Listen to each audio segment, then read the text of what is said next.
Hello, everyone, and welcome to our latest webinar, Unlock End-to-End Supply Chain and Fulfillment with Dynamics 365 and Cario. My name is Gareth Boyle, the Marketing Manager for Microsoft here at Fusion5, and I'm joined today by Tom Veach, Solution Strategy Manager for F&O at Fusion5, and Fiona Marshall, Director at Cario. Before I hand over to our presenters, just a quick bit of housekeeping.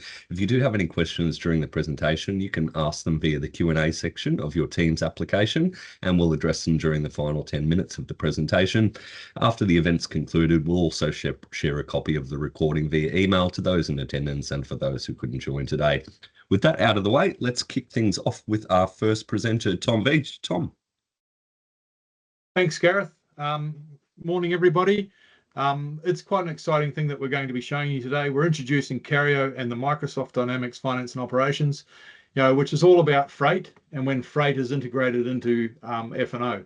Now, what I'm going to show you here is we've got when freight management is integrated, it's the final piece of your system. When the orders come in and they get routed out to your customers, we need to be able to have freight content and have it actually put onto a carrier and sent out to our customers. So what I'm going to show you today is we've actually integrated into the Cario system, allowing you to select multiple carriers, whichever carrier you want, as long as whatever you're signed up to, and put your freight and have it delivered out to the customer. Now, just a bit of an example here, we're starting off with manufacturing, warehousing, production, all the way through from B2B, commerce, all the way through to our Cario integration layer.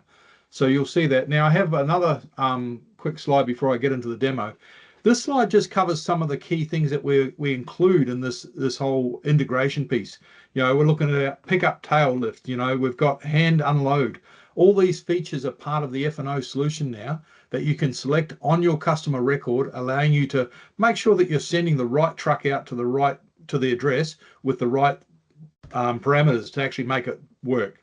So this is all at a customer level. Now, I will jump into a quick demo. This is our finance and operations environment. I'm going to start off with the sales order that you're going to see here that's been created into the system. Now, everything I show you today can actually be automated. So even though I'm going to click through the process here and show you, it's actually a video, and I'll show you what it's going to do. But essentially, you could have this done automated through batch processes. And you'll see when I kick this off, we have our sales order here. We're going to go into our sales order. And you'll see here, there's all our delivery information around the requested ship date and so on. And we're going to go into our site and warehouse, all the standard functionality of F&O. And then we've got these other pieces here, which is a shipping carrier. All of these can be predefined at a customer level so that when the order is actually released for freight calculation, it's got all that data there. So here you can see we've got 48 as a quantity. It's a full pallet size, but we can go right down to a box, and we're going to go into the transportation piece and we're going to shop our rates. Now, this is where the actual integration starts, and we connect through to the Cario system, and we actually request for the freight costs for these items. Now, as you can see, I've got multiple carriers here, and I can pick any one of these carriers that's going to ship this item out. So I pick my freight carrier, I then assign it, and this is using standard F&O functionality at this point in time. There's nothing here that's customized. We assign the freight charge, and this, as I say, this can be all automated. And you can see there's the freight charge, and it's going with TNT. Okay, and you'll see here where I'll go back to the actual sales order. And I will then, from the sales order, I can go and show you where the freight cost is being allocated to the sales order. And you can see here in a second, I'll go and actually show you. Here's the totals. And you can see here's the freight cost is being allocated to the sales order. And this is all can be done automated.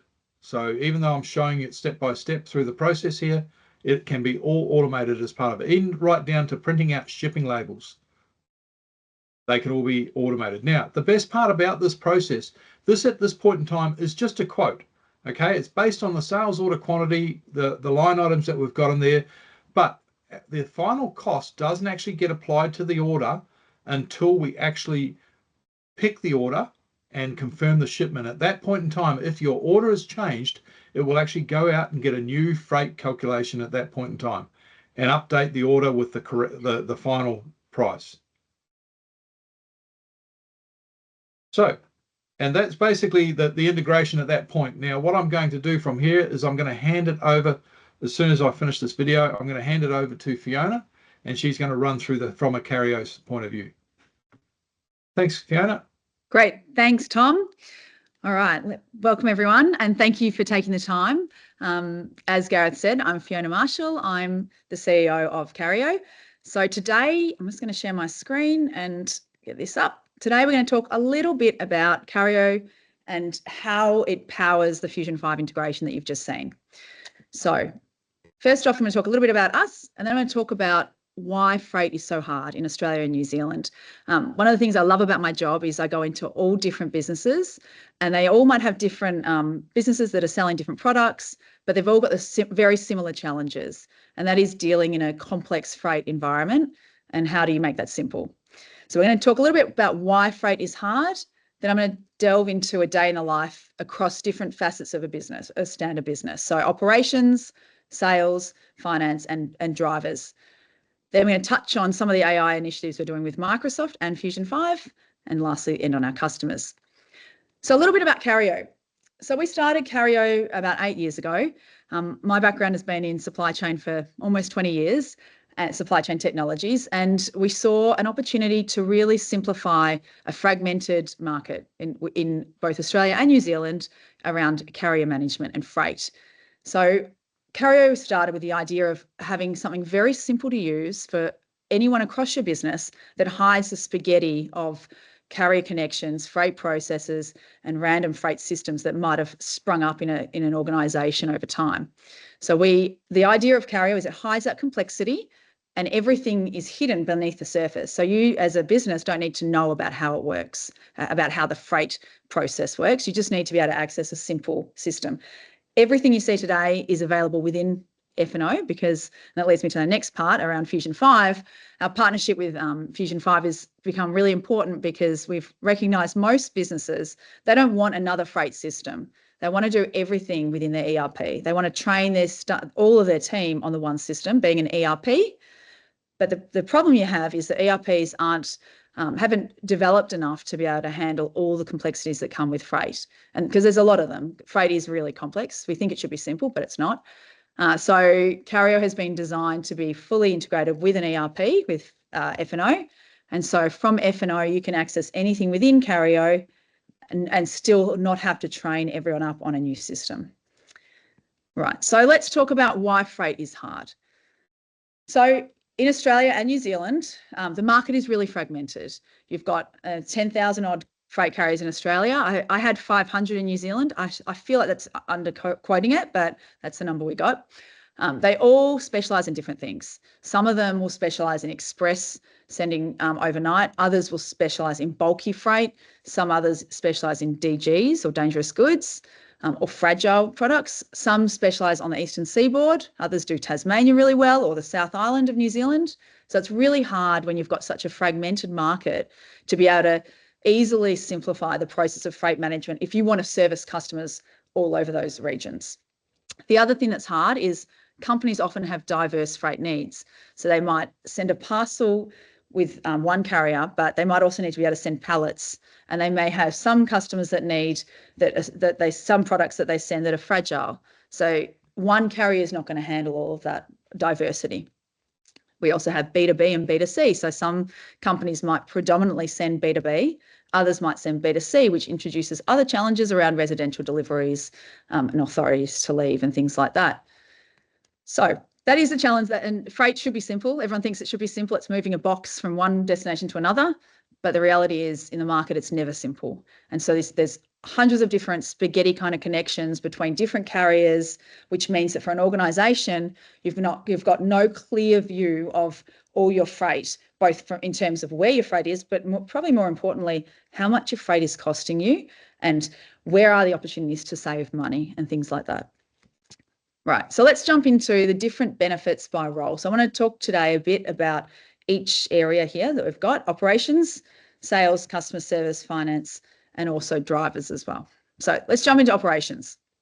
When we go out to a site, We often hear very similar things from the supply chain managers or operation leads.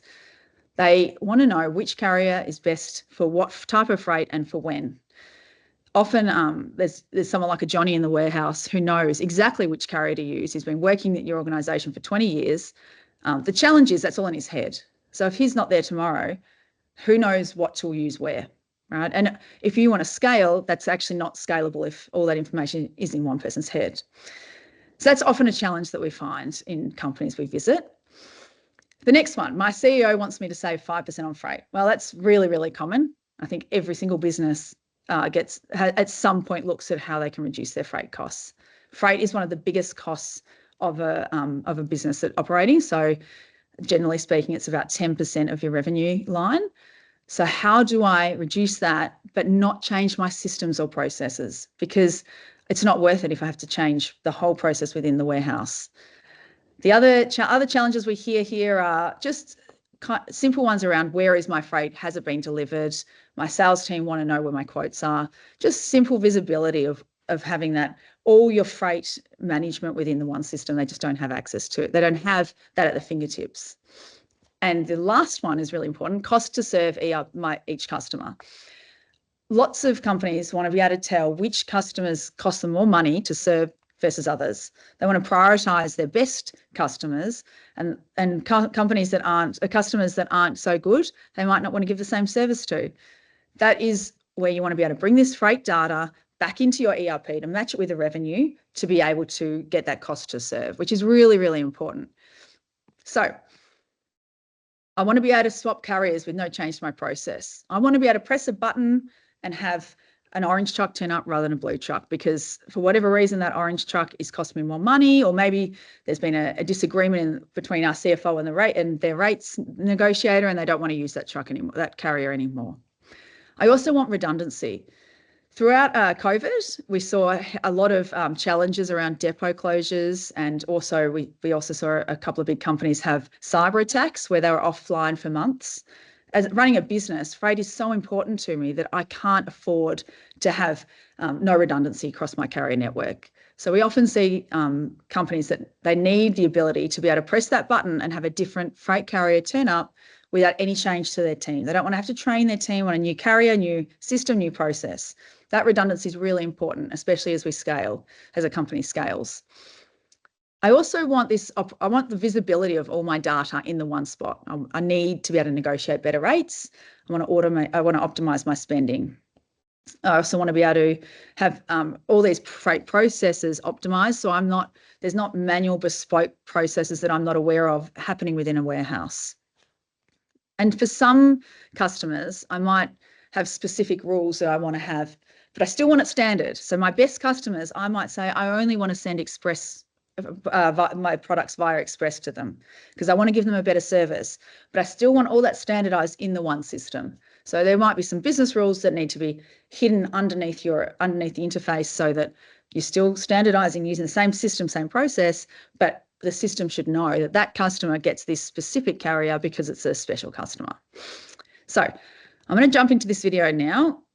This video shows how, here we go. This video will show how a consignment is created in Cario.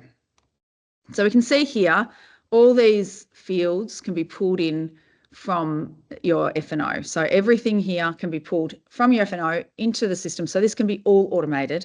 I'm showing you what happens on the screen so you understand it, but often these screens aren't seen by a customer because it's hidden beneath the ERP. Here we put in all our names, details. We can put in special order cost centers over here, online sales. We can put in references that pull through from the ERP. We can also have margins applied so that we can actually charge our customers and make money, make freight a profit center. So get an ROI on your freight. Now, once I've inputted all that information, I can get a list of all the available services that cater to that lane. Now, it's going to ignore any carriers that won't handle that type of freight. So if your freight is out of profile, it's not going to show a carrier that wouldn't take it. Even though they might be able to do that lane, it won't show if it can't take that type of freight. DG is a good example. You'll only get carriers that can take DG freight if it's a DG good. So what we see here are all the carriers that your company has a relationship with. These are your rates. And so you can see your freight cost, you can see your fees, and you can see the ETA. At this point in time, I can choose whether I want a faster at a higher cost, or I can choose whether I want the cheapest. Now, if I click play, you can see here, we have a full breakdown, if you can see that there, of the actual taxes. That's really important when we get to invoice reconciliation, because by capturing all that detail up front means that when it comes to reconciliation, it's far clearer to see exactly what you should have been charged, and it allows you to claim more money back from the carrier, which is what everyone wants. All right, so now I can choose my carrier that I've chosen. The labels are populated. They can be automatically printed. We won't see them here because they are appearing on another screen, but that's the next step in the freight management process. That is the same process for every carrier. It doesn't, regardless of which carrier you're choosing, it's all standardized, and all this information is fed straight back into your ERP, F&O. Okay, so that's operations. Let's talk about sales. Often there's a bit of a disconnect between the sales and the operations teams. When we go on site to companies, we often hear sales want a quote right now, and they don't want to have to keep calling Johnny in the warehouse because Johnny in the warehouse doesn't like me, or Johnny in the warehouse thinks that I'm a salesperson, so he thinks that I'm just out to make money, and I don't really want to get the best thing for my customer. Johnny in the warehouse might love the truck driver of the orange truck, right? So he might always want to use the orange truck.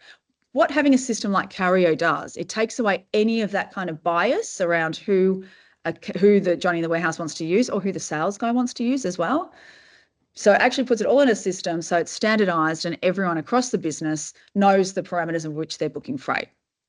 So from a sales perspective, I love Cario because I want the ability to know what my freight's going to cost me immediately, so I can tell my customer, because I don't want to wait around for a week getting a quote from my warehouse. I also want to have the same visibility into where freight is. So it's a single source of truth. Whether that's in Cario or whether that's in your ERP, you can do either. Generally speaking, larger organizations want it in the ERP because it means that they can then have the one system for the single source of truth, but it's still calling everything from Cario. The other big one is I want to be able to advise my customers proactively if orders are delayed. So if my freight isn't on time, I don't want my customer calling me up saying, where's my freight? I want to be able to tell them, hey, your freight's 2 days late, running 2 days late because of the weather in New South Wales or because of the earthquake in Christchurch or something like that. So I think it's really important to be able to, as a salesperson in customer service, you want to be able to proactively advise where my orders are and what's impacting them, because you don't want the customer, that's far better service than the customer finding out first. The other one is self-service. This is really, really important. It chews up so much time when you've got customers calling you for, where's my freight, where's my POD, which of course you can access in your system, but you want your customers to self-service. They also don't want to call you. They also want to be able to access it immediately. So as part of this, we actually built out a system called the Dealer Portal or Store Portal. It is a self-service system for key receivers. So your key customers, it could be a key store network. One of our customers is Super Retail Group. So they have BCF, boating, camping, fishing. For them, their stores are in the process of rolling this out now because their stores want the visibility of when kayaks are coming to their store, because they need the ability to have 2 people out the back to unload the truck. And that means that there's 2 less people than in the store. So they need to be able to manage that with their hiring and shift workers. So it's really important for stores and for key receivers and DCs to have that visibility of freight coming into your store. That also means that you can then proactively see where your freight is coming, and you don't have to call you don't need to call the company and say, where's my freight, right? So it's really, really good value add for companies to provide this. And what it does is it gives a standardized customer experience for them. So they can have a clear view of all their freight coming in. And it's not just their freight, it's freight across the Cario network. an example of that, one of our customers is Wink Australia, and so Wink send to most businesses in Australia and New Zealand, and so the stores that I was just talking about at BCF also see all their Wink deliveries coming in, of whether that's whether they've got printers coming or whether they've got some consumables coming from Wink, so they can actually manage their inbound freight deliveries. All right, so let me just bring this one up. This is the dealer portal, and what we're going to do when I get to the top, as you can see here, this is a Bunnings store. So I've logged in as a Bunnings store here, and this is what I will see. It's all the freight only coming to me across the Cario network. So anyone running on Cario, I can see here. They have to be running on Cario to be able to see this, but it just gives me a really nice ability to see where everything is. I can pick up. I can look at the PODs, so I can actually go in, regardless of carrier, see each POD for each consignment. I can look at all the events. I can look at any special instructions when it that were needed. And we can see that was coming from Maze, that one. I can also see a different POD. So again, this cuts out the customer service noise for your own company, because your key receivers are seeing their freight coming in. Okay. So what we do see with large companies is they, generally speaking, click on the exceptions or the in transits, because they want to know about the freight that it has a problem with it. And so it's very easy to see here what's missing or what's coming. Okay. So that's sales department. What we also hear, of course, from salespeople is they want a standard customer experience for their customers. So ASNs, SMS messages telling me where my freight is, that's always important. Generally speaking, that's for B2C deliveries, but we do have a lot of B2B companies also sending ASNs and wanting to send that too. Right, let's talk about finance. What is it that finance people care about? As I said before, freight is a huge cost. It's often 10% of your revenue line. And very often CEOs say, if I'm looking for a cost saving, I look at my biggest line item, which is often freight. How do I save money on my freight? That's a common thing we hear. First step is actually getting the data standardized, so you can compare apples with apples, because there's no point if you don't have that correct, you can't actually make any smart insights or observations. So once you get the data right and standardized in a format, you can then start to make really smart decisions around which carriers could save me money, which ones will give me a better service, or what have you. So that is a key problem we hear about within finance teams. We also hear the common thing about sales teams choosing more expensive carriers. One thing that we implemented for a customer of ours, Kerry Ingredients, is the lowest cost reporting around justifying why they haven't chosen the lowest cost carrier. So they had a challenge with their teams where their warehouse teams kept choosing more expensive carriers. So Kerry Ingredients, we developed this as part of Cario, but it was effectively for them. It was a great idea by them, so we added it in. It allows Kerry now to report across why the lowest cost wasn't chosen. So they can have a view of what they could have saved, and then they can see why they didn't save that money. And often there's, reasons. In their case, McDonald's is a really big customer for them, so they wanted to give an express service all the time to McDonald's. They wanted to make sure that they didn't care about cost. It was all about service for that particular customer of theirs. So there could be real reasons why you might use an expensive carrier, but if you don't have the data to understand, you can't do anything with that. So the other thing is invoice reconciliation. This is a really big part of Cario and something we see CFOs love. They absolutely love this part of it. What invoice reconciliation does is across our customers, it saves customers 5 to 7% of their freight invoices. Now, the way it does that is it captures all your freight costs up front, and then automatically it compares what you were supposed to be charged with what you were actually charged. And then the discrepancy, you can choose the parameters if you only want to focus on discrepancies above a certain dollar figure or what have you. You can choose that discrepancy, and that discrepancy you send straight back to the carrier. So it's fully automated, and it saves a huge amount of time for both for a team that might be manually reconciling, but also there are lots of companies out there that aren't properly reconciling at all. So you want a system to be able to do that because it's very time consuming and you want it to be automatic. So that's a really important problem for a lot of finance CFOs and finance teams. The other thing that I'm really proud about is our Scope 3 transport carbon reporting. So we built this about 3 or 4 years ago. We partnered with a local university in Australia and we thought, great, we've got this Scope 3 transport carbon reporting. All these companies are going to want it. It's going to, it's coming. It's really important. And unfortunately, nothing happened for a couple of years. We won an award at the Supply Chain Logistics Australia Awards for building it in partnering with Swinburne Uni. But personally, I felt it wasn't a success because we didn't have that many customers using it. Finally, in the last year or so, we're seeing a pickup of companies interested in it. Definitely our European customers have been reporting on carbon for a couple of years, so they have been using it. But in Australia and New Zealand, we're starting to see a pickup. So that's something I'm really proud about because we've had it there for many years and finally we're starting to see some traction. So that's a big part. Right, what else? I want to be able to, apart from carbon reporting, I also want to be able to optimize my transport pricing. I want to be able to make sure I'm getting the best deal. I want to make sure that I can really see where I can make savings, and I want to make them instantly. I don't want to wait 6 months to implement a new carrier. I want to be able to quickly switch if I can see the savings immediately. The other thing that I find really interesting is this one here, improving carrier competition. We had I'll just diverge on a case study we had at the Wink Australia and New Zealand is one of our customers, as I mentioned earlier. They came to us about 4 or 5 years ago. It was in COVID, and they had one carrier. They were just using TGE at the time, and they were given an up rate, over 30% up rate.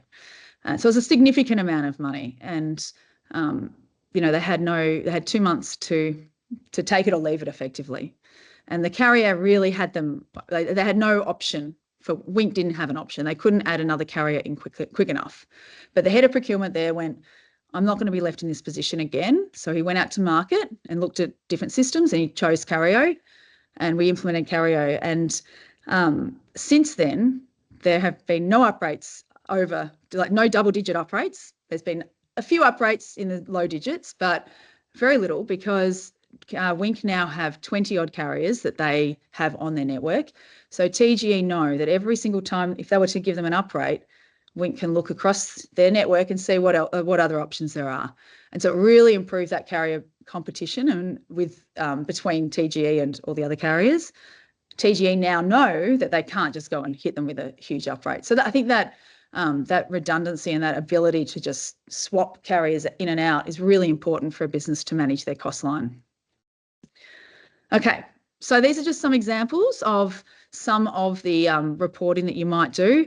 This is bringing freight data back into a Microsoft solution, Power BI here, and it can show you the ability to look at different con notes and look at different freight costs per con note. We are often providing reports on cost to serve for customers, so that you can actually look at which customers are costing you the most money. It can also, once you start bringing in more data pools, for example, when you coming through an ERP, you can include customer service tickets and start looking at cost to serve for customer service tickets, and also revenue, of course. Okay, here's our Scope 3 carbon emissions information.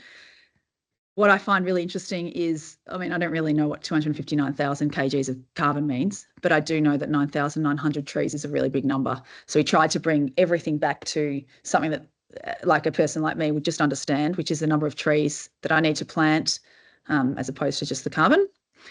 So we do it by service, we do it by states, and then, of course, your annual report. So this is what most companies want. You can look at the carbon cost per consignment, but most companies want their annual report to include in their board papers at the end of the year. All right, finally, I'm going to talk about drivers. One thing we are seeing a bit of is companies that want to control some of their metro deliveries are hiring their own fleet or own driver, or it could be contracting a TGE or another carrier's truck on a regular basis.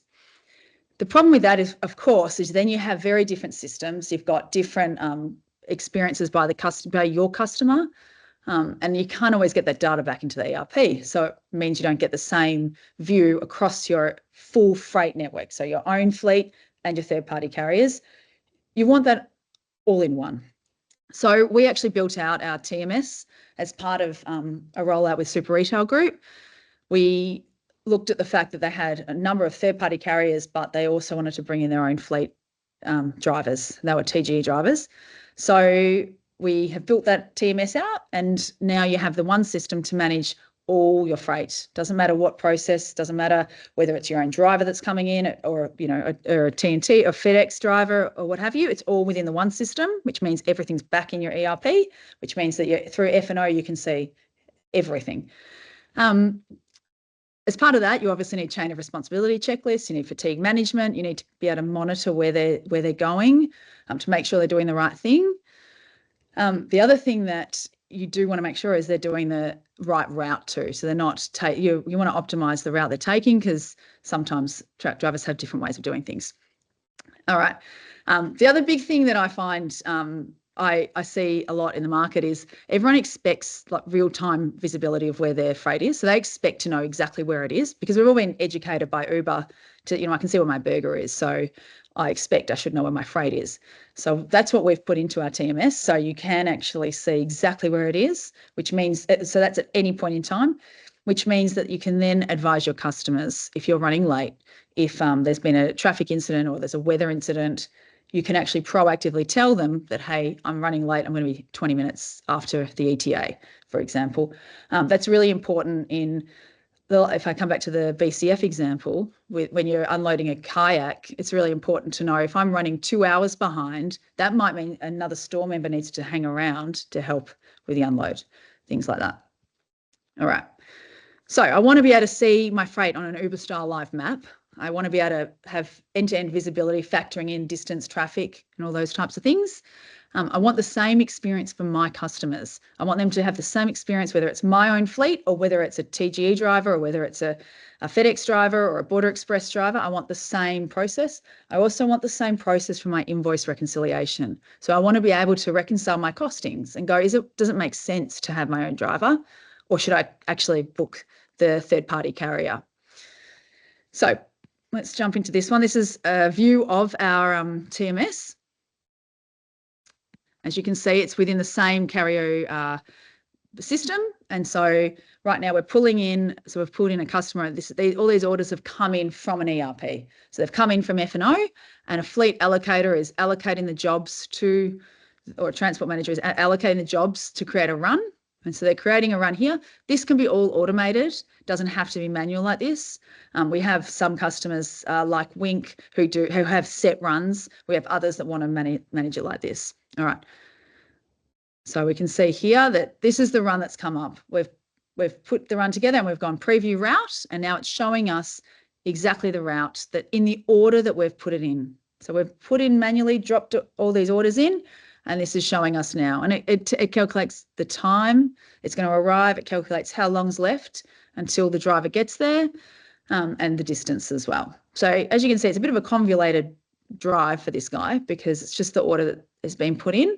And sometimes that happens. We have customers where they absolutely have a set order that they need to deliver to, often in the medical space. And we have a couple of medical companies that's what they need. Now, if I pause now, you can see here we've got 2 hours, 7 seconds, and 2 hours and a half is when the driver's going to return in. We've just pressed preview, we've just pressed optimize the route. So it's 80 kilometres. And so we've got a whole bunch of algorithms in the back that then go and optimize this route for those customers that don't need to be in the order that's been given. As you can see here, it's dropped 10 kilometres and it's dropped half an hour or 35 minutes off the route. This is all fully integrated to Waze, Google Maps, Apple Maps. So the driver then gets this downloaded to their phone app and they get this route and they can plug it into whatever system they prefer to use as they're driving, and that's fine. So you can see here's the route's a cleaner, more optimized route than what we saw earlier. The important thing with this is now we can notify the delivery receivers as to their actual ETA. So they can actually be told what time they'll be getting the goods, and if there's any delays, we can proactively notify them. Cool. Okay. So that's the driver TMS. I think the main point here is that there's one system that handles every single freight process you have. So instead of having spaghetti like connections to different carriers, or having different freight systems for here, or warehouse system does this bit and ERP does a little bit of this, you have one system that handles everything, no matter what your freight process is. It's all in the one system, and that's fully integrated into F&O, which means your team only use the F&O and they don't have to actually even touch Cario. We have customers that just use the ERP. Okay. So I'm going to jump into something really exciting now, and this is our AI initiatives.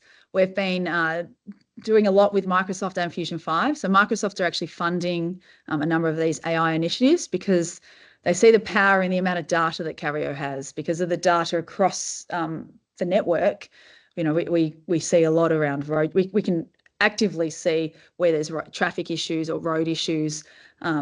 There's a whole heap of data, especially around freight costings and pricings across different carriers. So Microsoft have actually funded a number of initiatives with us and Fusion5. One of those initiatives, or a couple of those initiatives, I've got some ideas here to show you today. So one of those is a daily podcast. And the idea of that is a 2-minute video, giving a download, if you like, of all the key metrics and key things that they've picked, that the AI module has picked up over the course of the last 24 hours. So an ops manager or a head of supply chain might be sent this podcast every morning on their run to work, and they might play the 2-minute audio, and they can actually hear what's happened across their network, their in their stores or in their warehouses and their carriers, what's happened and any opportunities for savings or or things they need to look at. The second part that's going to talk through as well is a video AI. So we've been doing a lot around having videos on a loading bay and picking up problems before they happen. And so one of those are in this podcast. So I'm just going to play this now. Yep. Let me see. Sorry, some reason it's not letting me click it. 2 seconds, sorry. I think I'm in the wrong. Right. Okay, AI, here we go. Let's try this one. Daily DC download, Tuesday the 29th of May. Soundable Electronics. Good morning, David. Here's your logistics and ops rundown to set you up for the day. Let's start with customer trends. JB Hi-Fi inquiries are on the rise in NSW, likely tied to regional flooding delays. This looks temporary and should start easing in the next few days, but it's worth keeping a close eye on customer experience in those zones. Now on performance. The Iconic has dipped below 90% delivery performance for the 3rd week running. This appears linked to the new booking system, with carriers still adjusting. Best to confirm if that's the root cause. If performance doesn't lift soon, you might want to trial Blue Express or JK Express. They're averaging 95% on time and offer carton rates that suit your freight profile well. On inbound planning, you're scheduled to receive 7 40-foot containers over the next 5 business days. That's going to require a top-up of 180 CHEP pallets and relocating 70 pallets to external storage. Also, you'll need additional labor on Tuesday and Wednesday due to planned leave. Now's a good time to confirm any casuals or overflow support. Switching to cost efficiency, your 3 highest cost lanes over the past 6 weeks are Perth to Bunbury, Melbourne to Alice Springs, Melbourne to Coober PD. You might reduce spend by shifting Perth, Bunbury, and Alice to fortnightly fulfillment, and switching Coober PD to a dedicated full load model. And finally, a critical alert. Yesterday afternoon, AI video analysis flagged a dispatch of 4 CHEP pallets without any corresponding pallet transfer documentation. This was under Con Note UX. Have you got audio? Sorry, did you say? Yep, Sorry, Gareth. I can hear it. 112312. Please refer to the images on the screen. You'll want to chase this up immediately with the receiver to prevent financial loss or CHEP exposure. I've already emailed your operations team, CCing the head of operations and yourself. That's your wrap for this morning. Let me know if you'd like this turned into a standing daily audio briefing or pushed to your ops team automatically. Talk soon and have a sharp day ahead. Okay, so obviously with AI, it's still got a few things to learn. Have a sharp day ahead. I don't know anyone who says that, but that's okay. They're minor things that I think you get the general gist. It can advise a whole lot of information by looking at huge amounts of data and giving you the relevant points that you need to look at. And for a head of operations or a head of DC, that's really critical because there's so many data points, and knowing what you need to look at and what could improve and optimize your supply chain is really important. So that was just an example of some of the AI that we're doing, and that was all fictional. It was all Soundable Electronics, a company that we've made up. So yeah, there's a lot of exciting things happening with there. Okay, so just to recap, where are we? Cario handles all your freight management within your existing F&O ERP. So every screen you currently use through F&O, it can access all of Cario's power under the hood, and you don't need to actually do anything across your processes. It's all handled by Cario. And what is really nice about that is it means that you don't have to change your systems, don't change your processes. You can access the power of a freight management and transport management system within the systems your team know and use today. So yeah, that's the end of the presentation. Gareth, over to you.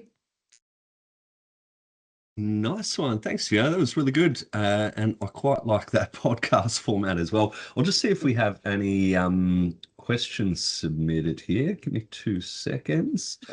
Okay, I've got one from Michael here. Do you offer this both in Australia and New Zealand?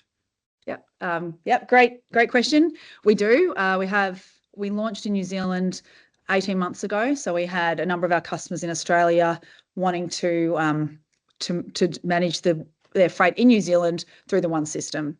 So we launched there over 18 months ago. I think we've got about 15 odd carriers now in New Zealand. It does help the other director on Cario is a Kiwi, so from Tabuki. So we know New Zealand very well as well. So we have a number of customers over there now. Right, and that was the second question there from Michael. How many carriers? So 15. And just from Jose, other rates, current rates as a customer, or something that you guys set as Cario? Yeah, sure. So the idea of Cario is it's for companies to manage it themselves. So we don't have anything to do with the rates. They're your rates. We handle all the technical integrations with the carriers, and we rely on you. If you've got carriers that aren't on our network, we rely on you to introduce the carrier to us, but then we'll handle the onboarding of them onto our system, and they're your rates. So you handle those rates. In saying that, we do have a managed service offering for companies that don't want to handle the rates. There are companies out there that just want a single throat to choke, if you like. So a single supplier to manage all their tech, all their freight management, all the rates, all their negotiations, etc. And we do have that option as well. What you saw today was just your own rates, you take the system. That's great. Thank you very much for that, Fiona. So I'll share a copy of recording of this event, and I'll make sure I've got a link directly to the Cario website. If you'd like to arrange a personalised demonstration, the team would be super happy to help you with that. And similar to Fusion5 as well. But I think we can wrap up there. Thank you very much to Fiona and Tom, our presenters for the day. And if you do have any further questions, please feel free to reach out to the guys on screen. Other than that, have a lovely rest of your day, team. Thanks, guys. See you later. Cheers.